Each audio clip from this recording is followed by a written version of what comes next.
Hello class, Mr. Houston here, back to talk to you again about what else? That's right triangles. Okay, the last two lessons we've done with Pythagorean theorem. Today we are going to show how we can find similar triangles all within the same right triangle. Alright, so theorem 7.5. If an altitude is drawn to the hypotenuse of a right triangle, and altitude is simply a line that's drawn that creates a 90-degree angle. It's perpendicular to the line that it intersects. So if the altitude is drawn to the hypotenuse of a right triangle, then the two triangles formed are similar to the original triangle and to each other. So we have the original triangle of ACB, the big one. That's also similar to ACD and CDB. Okay, so as you can see, you have the large triangle, you have the middle triangle, as we'll call it, ACD, and then you have the small triangle, CDB. Those are all similar to each other. Okay, so for the first example here, I just want to talk to you about identifying those similar triangles in the diagram. I suggest that you try to draw them the same way in terms of where the right angle is. However you want to do that is fine. So the first one will be the easy one, and that's the big one here. Okay, so we'll go see R, the big one here. This would be R. The right angle is at T, and the other part is S. Okay, so that's the big triangle. Okay, then you have another triangle. We're going to switch colors here. This one right here, and so we'll draw that the same way. It's just about as big as the other one, but that one is R, U, that's a U, not a V, U, and T. And then finally we would have this smaller one here. So if we drew this a little smaller, T is at the top, U is here. Again, that's a U, not a V, and that's an S. Okay? So those are our similar triangles. So we could write a similarity statement, something to the effect of, triangle RTS is similar to triangle RUT, which is similar to triangle TUS. Okay? And it's easier to do it that way when you put the right angle, which I have failed to draw in here, if you put it all in the same spot. Okay? So let's put some of that into action. So the diagram below shows a cross-section of a swimming pool. What is the maximum depth of the pool? So we are going to create our similar triangles that we did in the last example. We have the larger triangle here, which is RST, so we'll make that drawing here. This is R, this is T, this is S.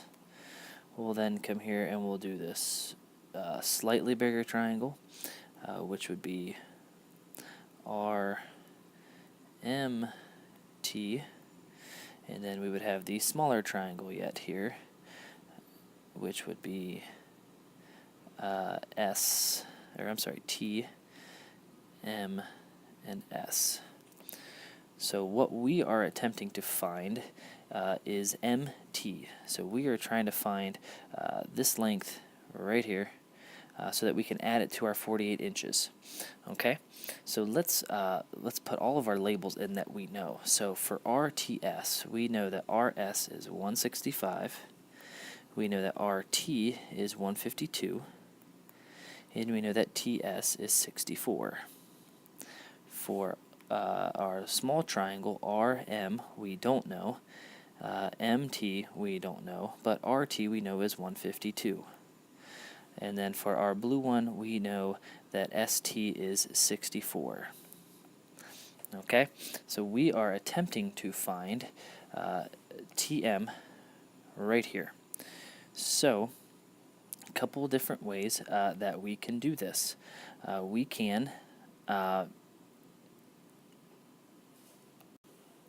So we are going to go, because all these triangles are similar, we are going to set up a proportion here.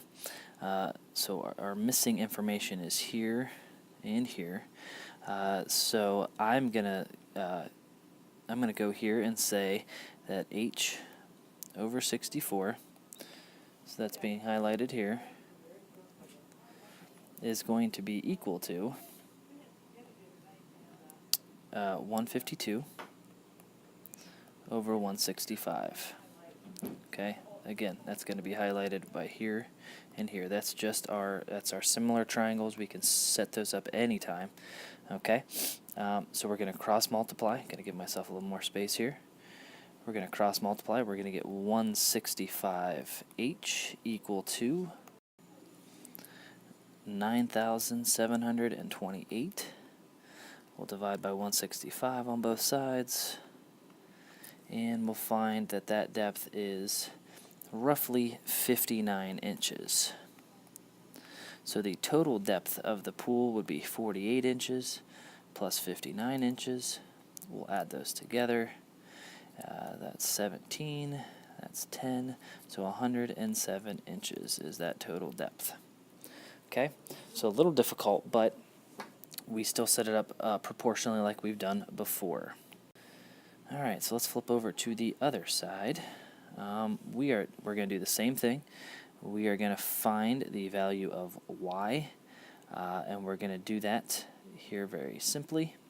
Okay, let's rewrite our triangles here. So we have the larger triangle. Put the right angle there.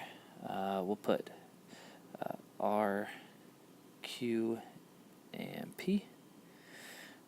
We would then have another triangle of Q here, S here, and P here.